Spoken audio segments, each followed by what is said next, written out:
نحمده ونصلي على رسوله الكريم اما بعد فاعوذ بالله من الشيطان الرجيم بسم الله الرحمن الرحيم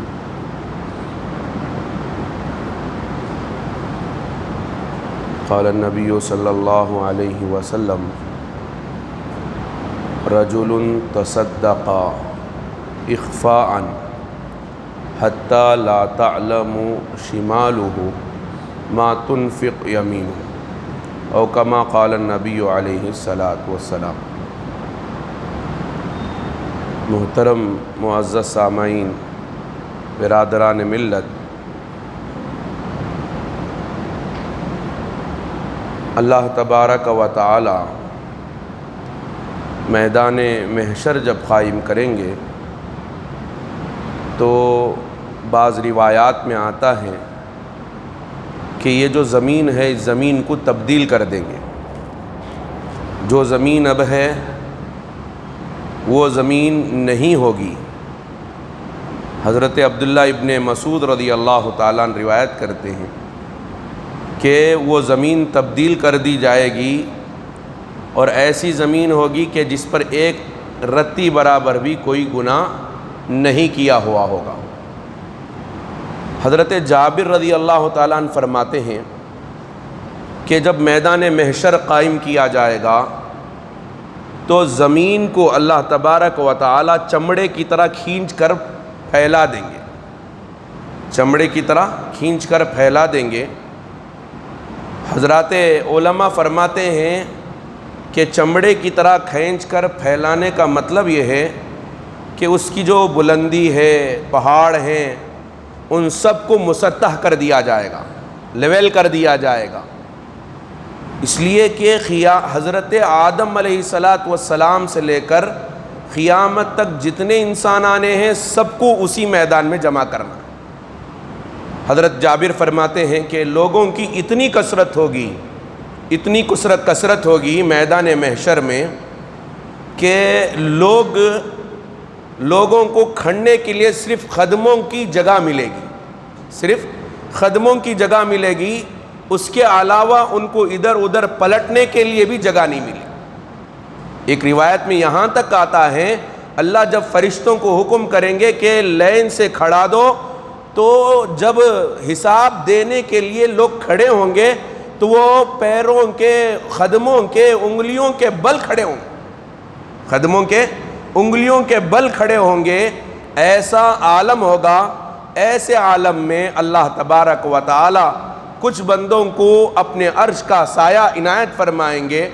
ان میں سے فرمایا کہ ایک وہ بندہ رجل تصدق، وہ بندہ جس نے لوگوں میں صدقہ تقسیم کیا، لوگوں میں صدقہ تقسیم کیا ہو، اور ایسے تقسیم کیا ہو کہ اس کے دہنے ہاتھ نے جو خرچ کیا ہے اس کے بائیں ہاتھ کو بھی اس کا علم نہ ہوا ہو، یعنی چھپ چھپا کر اللہ کے لیے دیا، لوگوں سے چھپا کر، اپنے آپ سے چھپا کر، اور جو ہے اپنے رشتہ داروں سے چھپا کر، اپنی بیوی سے چھپا کر۔ عام طور پر جو ہے اپنی بیوی یا اپنے گھر کے افراد کو اس بات کا علم ہو ہی جاتا ہے کہ کسے کتنا دیا جا رہا ہے، لیکن کچھ بندے ایسے ہیں، ابھی بھی ہیں، جو اللہ کے لیے، اللہ کی خوشنودی کے لیے وہ اپنے گھر میں بھی، اپنے گھر کے افراد کو بھی ان کے علم میں لائے بغیر صدقہ کرتے ہیں، دیتے ہیں۔ دینا اللہ کو بہت پسند ہے، اور دینے والا آدمی اللہ پر یقین رکھ کر دیتا ہے۔ اسی لیے فرمایا دینا ایمان کی علامت ہے، دینا ایمان کی علامت ہے، اور نہ دینا، کنجوسی کرنا، یہ کفر کی علامت ہے، یہ کفر کی۔ اس لیے کہ دینے والا یہ سوچ کر دیتا ہے میں دوں گا تو اللہ مجھے دے گا، میں دوں گا تو اللہ مجھے دے گا، اور کنجوس آدمی اس لیے نہیں دیتا کہ میں دوں گا تو پھر میں فقیر بن جاؤں گا، مجھے کہاں سے آئے گا، مجھے کہاں سے آئے گا؟ پہلے بھی تو اللہ نے ہی دیا ہے، جب پہلے اللہ نے دیا ہے تو بعد بھی اللہ تبارک و تعالیٰ دے۔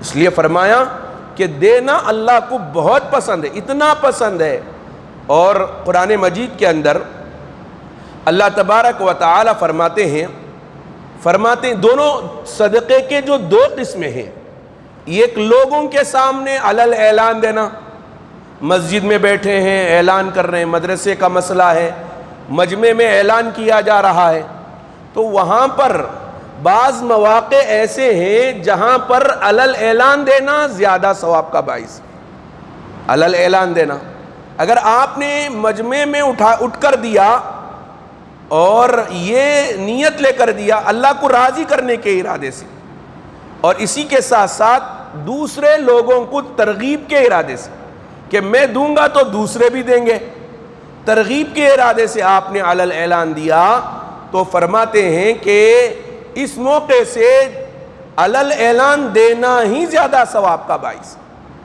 لیکن زیادہ ثواب اور بعض دوسرے مواقع بلکہ اکثر صدقے کا جو معاملہ ہے وہ اخفاء کا ہے، چھپا کر دینے کا ہے، کہ آدمی چھپا کر اللہ کے لیے دے۔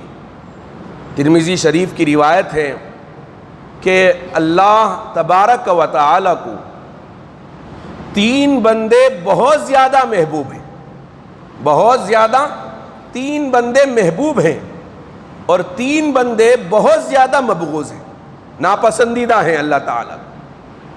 فرماتے ہیں کہ ان 3 بندوں میں جن کو اللہ پسند فرماتے ہیں، پہلا بندہ وہ ہے جو اپنے خاندان والوں کے ساتھ، اپنے قبیلے والوں کے ساتھ وہ سفر میں چلا، چلتے چلتے رات کا وقت آ گیا اور پورے گھرانے والے تھک کر سو گئے۔ حدیث کے الفاظ تو یہ ہیں، لیکن حضرات علماء فرماتے ہیں کہ وہ بندہ بھی، وہ نیک بندہ بھی اس میں شامل ہے جو گھر میں رہتا ہے، گھر کے سارے افراد سو چکے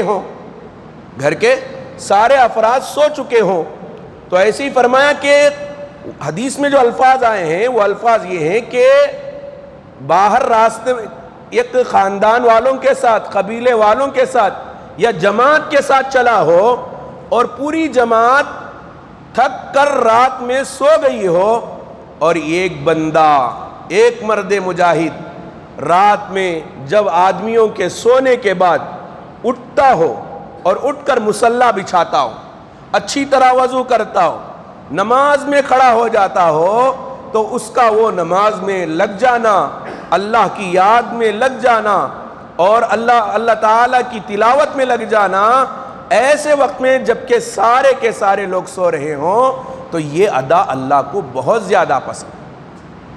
رات میں جبکہ لوگ سو رہے ہوں، حضرت عبداللہ بن سلام رضی اللہ تعالیٰ عنہ بڑے صحابہ میں شمار کیے جاتے ہیں۔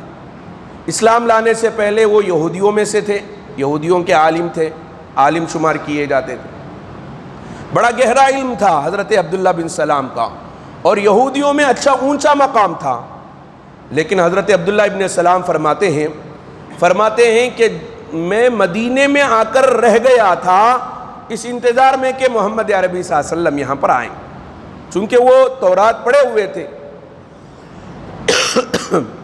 ان کو ساری باتوں کا علم تھا کہ اللہ کے نبی صلی اللہ علیہ وسلم ہجرت کر کر یہاں پر آئیں گے۔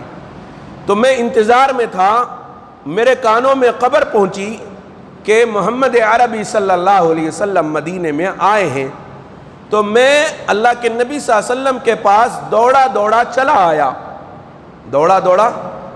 آیا کہ اللہ کے نبی علیہ السلام سے ملاقات کروں۔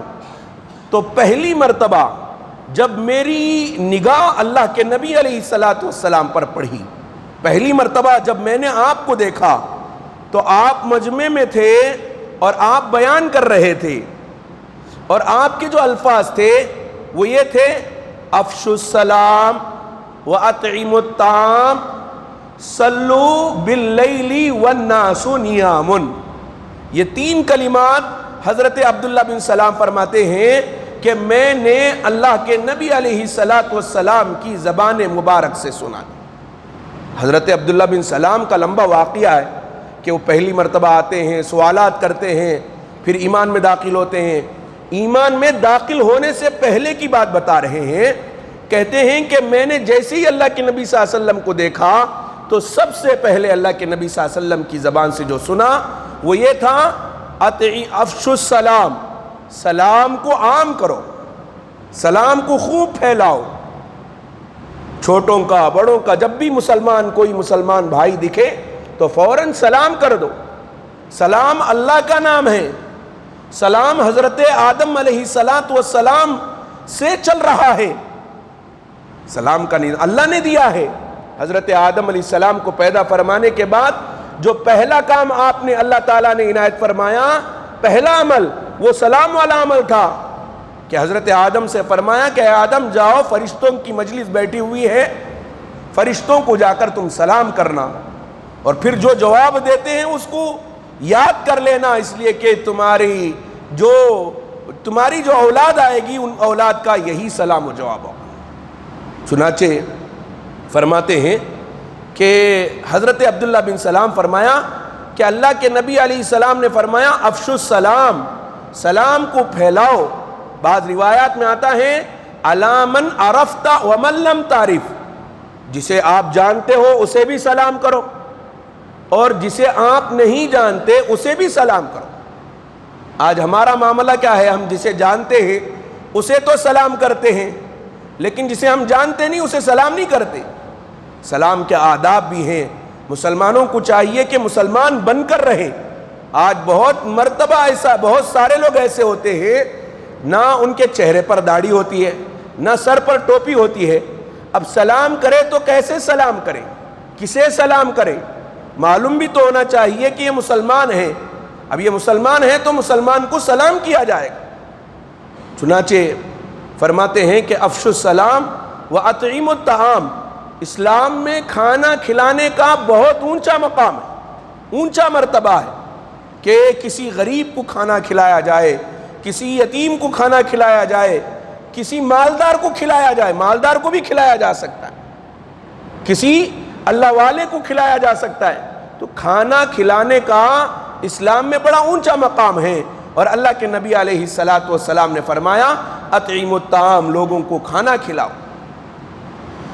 اور تیسری بات جو اللہ کے نبی صلی اللہ علیہ وسلم نے فرمائی وہ یہ فرمایا اطعموا الطعام وافشوا السلام صلوا باللیل والناس نیام، رات میں اٹھ کر نماز پڑھنا اس حالت میں کہ سارے لوگ سو رہے ہوں، آرام کر رہے ہوں.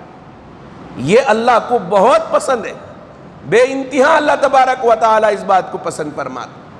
چنانچہ فرماتے ہیں کہ ترمذی شریف کی جو روایت میں نے پیش کی کہ اللہ تعالیٰ ایک وہ بندہ جو رات میں اٹھ کر نماز پڑھ رہا ہو تو وہ بندہ اللہ کے نزدیک سب سے زیادہ محبوب ہوتا ہے. دوسرے وہ مجاہد جو مسلمانوں کے ساتھ جہاد کر رہا ہو اور مسلمانوں کو سخت شکست ملی ہو اور اس وقت میں مسلمان منتشر ہو چکے ہوں، اور ایک بندہ مرد مجاہد سینہ سپر ہو کر جہاد کر رہا ہو، دشمنوں کا مقابلہ کر رہا ہو، تو اللہ تبارک و تعالی اس بندے سے بہت زیادہ خوش ہوتے ہیں اور اسے اپنے نزدیک بڑا محبوب شمار کرتے ہیں. تیسرے فرمایا کہ وہ جو ہے ایک فقیر محتاج کسی قوم کے پاس آئے، کسی جماعت کے پاس آئے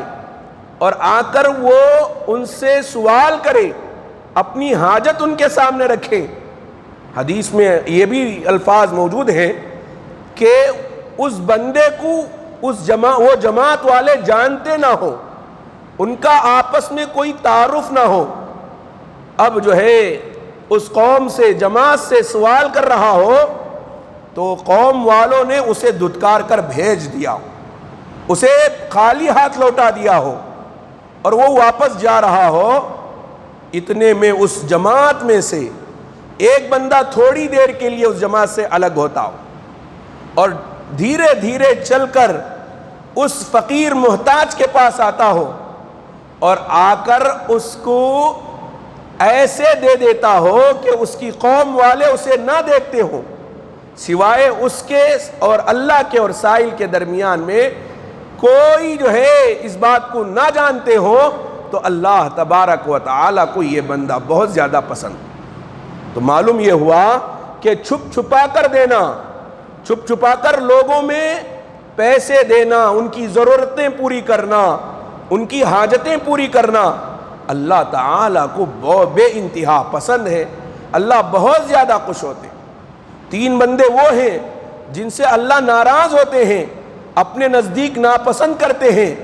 فرمایا ایک وہ بندہ جو شیخ زانی ہو، شیخ زانی، کھوسٹ بوڑھا ہو چکا ہو، جس کی جو ہے ہڈیوں میں طاقت اور گودا ختم ہو چکا ہو، لیکن اس کے باوجود وہ زنا کا عادی ہو، بدکاری کرتا ہو، تو اللہ تعالیٰ کو یہ بندہ، یہ بوڑھا بہت زیادہ ناپسندیدہ. اور ایک وہ بندہ الفقیر المختال، فقیر المختال، جیب میں اس کے پیسے نہ ہو، کوڑی کوڑی کا محتاج ہو، دانے دانے کا محتاج ہو، لیکن اس کا دماغ آسمان میں چڑھا ہوا ہو، یعنی تکبر بھرا ہوا ہو. فقیر بھی ہے اور تکبر بھی بھرا ہوا ہے. تو فرمایا کہ یہ فقیر بھی اللہ کے نزدیک بہت زیادہ ناپسندیدہ ہے. اسی طرح فرمایا کہ الغنی الظلوم، یعنی ایسا مالدار، مال اس کے پاس بہت کچھ ہو لیکن اپنے اس مال کے ذریعے سے لوگوں پر ظلم کرتا ہو، لوگوں کو تکلیف پہنچاتا ہو، تو فرمایا کہ ایسا مالدار بھی اللہ کے نزدیک سب سے زیادہ مبغوض انسان شمار کیا. تو اس سے بات معلوم ہوئی حدیث پاک سے کہ چھپا کر صدقہ کرنا اللہ تعالیٰ کو بے انتہا پسند ہے. اتنا پسند ہے، ایک حدیث پاک میں آتا، مشکات شریف کی روایت ہے کہ چھپا کر صدقہ کرنے سے اللہ کا غضب ٹھنڈا ہوتا ہے، اللہ کا غصہ ٹھنڈا ہوتا ہے.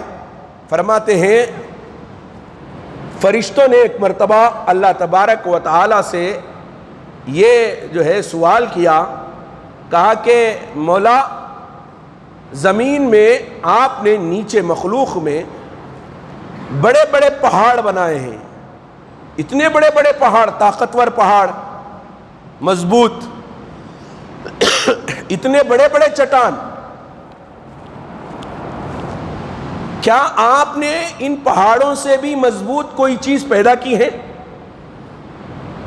تو اللہ فرماتے ہیں ہاں میں نے ان پہاڑوں سے بھی مضبوط چیز لوہا بنایا ہے. لوہا ایک ایسی چیز ہے جس کے ذریعے سے پہاڑوں کو بھی تراش لیا جاتا ہے، پہاڑوں کو بھی تراش لیا جاتا ہے.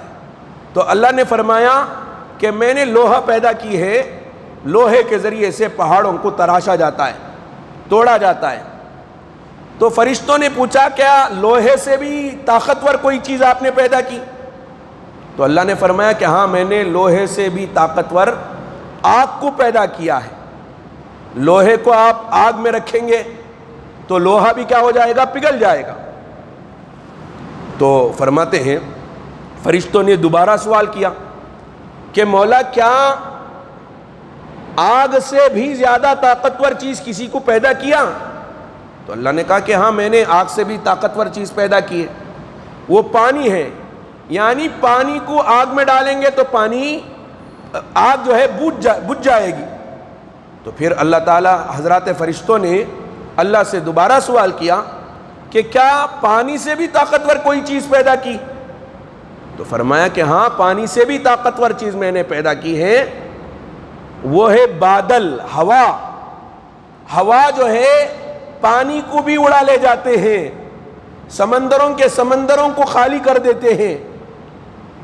تو فرشتوں نے پھر سوال کیا تو اللہ تبارک و تعالی نے بتایا کہ ہاں میں نے ہوا سے بھی طاقتور چیز پیدا کی ہے، وہ ہے انسان.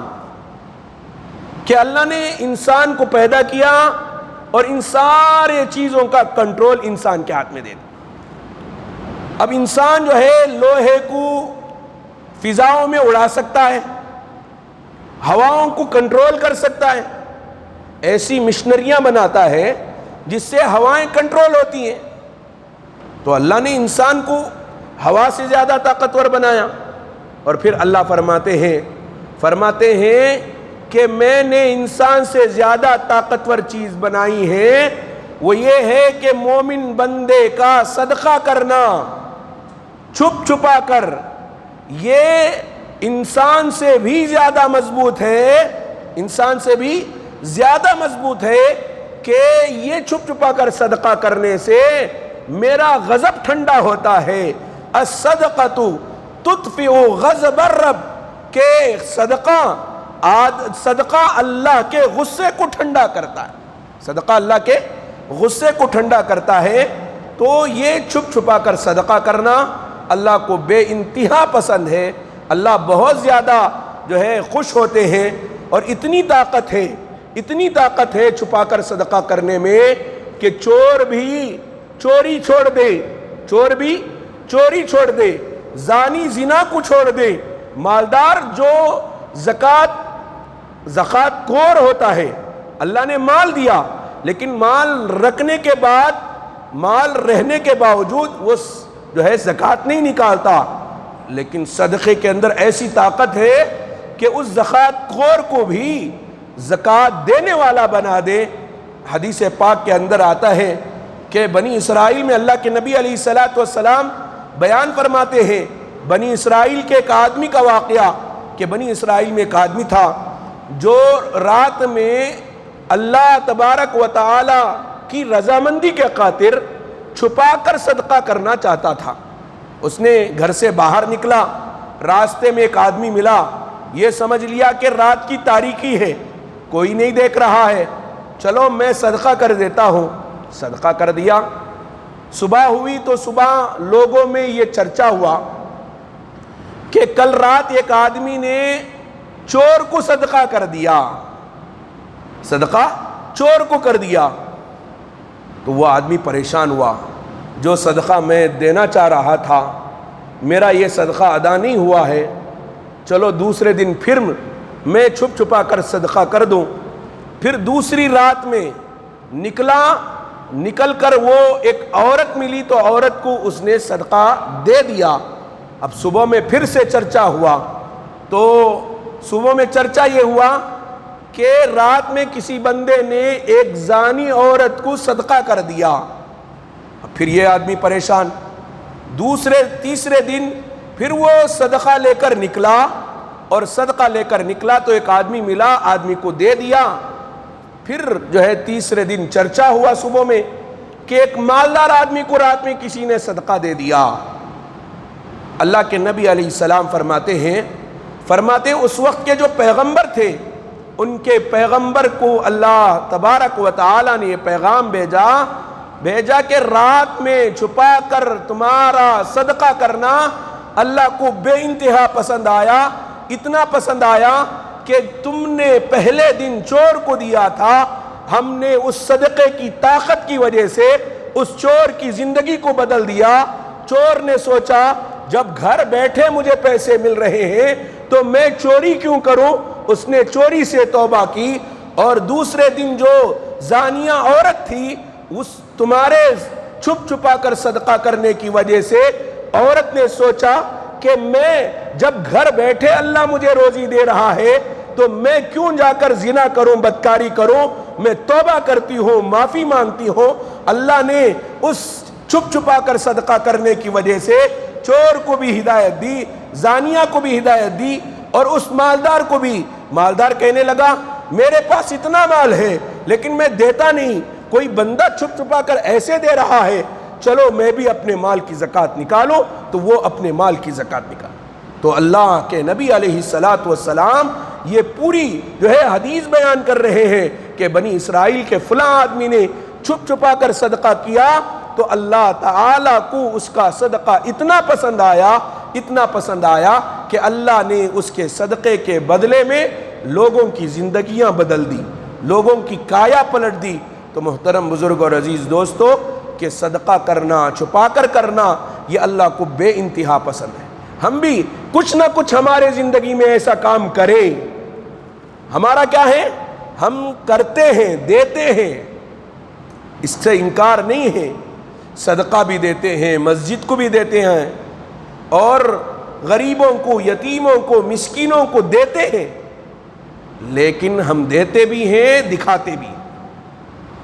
اللہ معاف فرمائے، آپ لوگ تو ایسے نہیں ہوں گے، لیکن جو ہے ہماری زندگی میں کچھ عمل ایسا ہونا چاہیے جس سے جو ہے ہمارا خدا ہم سے راضی ہو، ہمارے مرنے کے بعد وہ ہمارے ساتھ آئے۔ چھپا کر دینا چاہیے، ایسا چھپا کر دینا چاہیے کہ کوئی بندہ نہ دیکھ رہا ہو، اپنے گھر کی عورت کو علم نہ ہو۔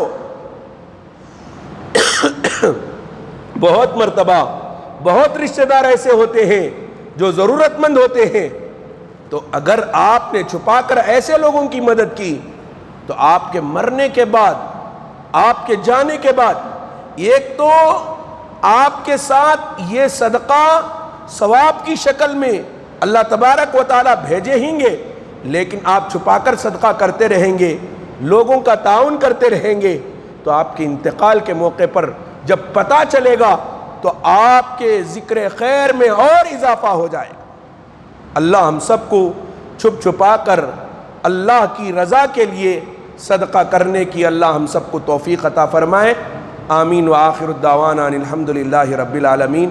ایک دو تین مسئلے میں آپ حضرات کے سامنے رکھنا چاہتا ہوں کہ رمضان کا جو روزوں سے متعلق معاملہ ہے وہ اللہ تبارک و تعالی جسے ہم معمولی سمجھتے ہیں، اتنا معمولی سمجھتے ہیں، معمولی بہانے پر روزے چھوڑ دیتے ہیں، معمولی بہانے پر۔ دیکھیں فقہا نے یہاں تک بیان فرمایا ہے کہ اگر کوئی ایسا مریض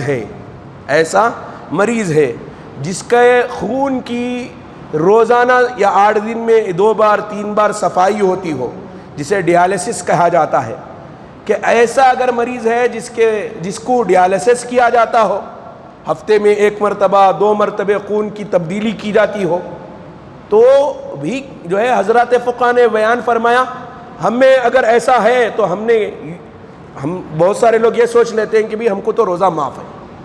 اللہ حفاظت فرمائے ایسی بیماریوں سے سارے امت مسلمہ کی، لیکن اگر کوئی ایسا بیمار ہے تو فرمایا کہ ایسے بیمار کو چاہیے کہ وہ روزہ رکھے اور ڈیالسس کرائے، اس لیے کہ روزے کی حالت میں خون کو جسم سے نکالنا یا جسم میں خون کو ڈالنے سے روزہ نہیں ٹوٹتا۔ مثلا خون کی ضرورت پڑ گئی، ایک آدمی بیمار پڑ گیا، اچھا آدمی روزے دار، اب وہ ہسپتال جاتا ہے، ڈاکٹر جو ہے اس سے خون لینا چاہتے ہیں ٹیسٹ کرنے کے لیے، تو ٹیسٹ کرنے کے لیے خون نکالنا چاہیں تو نکال سکتے ہیں، اجازت ہے، روزے میں کوئی فرق نہیں آتا۔ اگر جو ہے کوئی دوسرا مریض اتنا ضرورت مند ہے کہ اسے خون کا عطیہ کرنا پڑے گا، خون دینا پڑ رہا ہے، تو فرمایا کہ اگر ضرورت پڑنے پر کسی بندے کو خون کا عطیہ کرنا چاہیں، خون دینا چاہیں تو دے سکتے ہیں، اس سے روزے میں کوئی فرق نہیں آتا۔ لیکن ایک شرط یہاں پر یہ بیان کی گئی ہے کہ اگر آپ خون دے دیں گے تو اس بات کا اگر اندیشہ ہو، خدشہ ہو کہ آپ کے خون دینے کے بعد آپ اتنے کمزور ہو جائیں گے کہ آپ روزے سے رہ نہیں سکیں گے،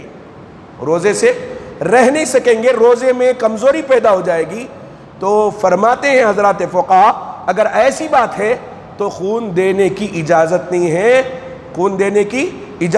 ہے، لیکن اگر کوئی ضرورت مند ہو، محتاج ہو اور اس کے علاوہ دوسرا راستہ بھی نہ ہو تو اور وہ صحت مند بھی ہو تو خون دینا چاہیں تو خون دے سکتے ہیں۔ تو ایسے ہی ڈیالسس کا معاملہ ہے کہ چونکہ معدے میں کوئی چیز نہیں پہنچتی، دماغ میں کوئی چیز نہیں پہنچتی، تو اس لیے فرمایا کہ رگوں کے ذریعے سے خون کو بدلا جاتا ہے، تو بدلنے کی پوری اجازت ہے۔